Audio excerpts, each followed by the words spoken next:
अब एक सैन्य का जो मुख्य सेनापति होता था उसको महाबलाधिकृत कहते थे इस काल में, ठीक है। जो मुख्य सेनापति होता था उसको क्या कहते थे? महाबलाधिकृत। घुड़सवार सेना का अत्यधिक महत्व था।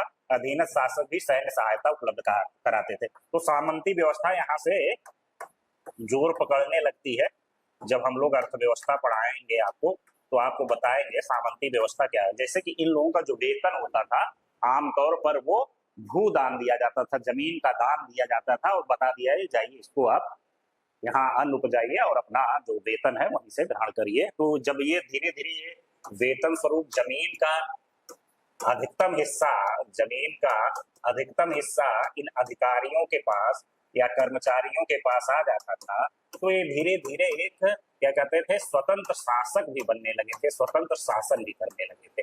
और होता क्या है, जब मजबूत शासक है समुद्रगुप्त और चंद्रगुप्त द्वितीय जैसा शासक है तब तो कुछ नहीं कर पाएंगे, लोग अधीनस्थ ही रहेंगे। लेकिन जैसे ही बाद में धीरे धीरे कमजोर शासक आते हैं तो ये लोग क्या करते हैं, अपने को स्वतंत्र घोषित कर लेते हैं। तो मोटा मोटा आपको समझ में आया, 3-4 चीजें हैं इसमें।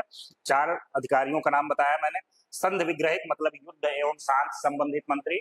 महाप्रतिहार मैंने आपको बताया, जो राज दरबार, राजमहल या अंतःपुर का व्यवस्था सही करने वाला अधिकारी होता था।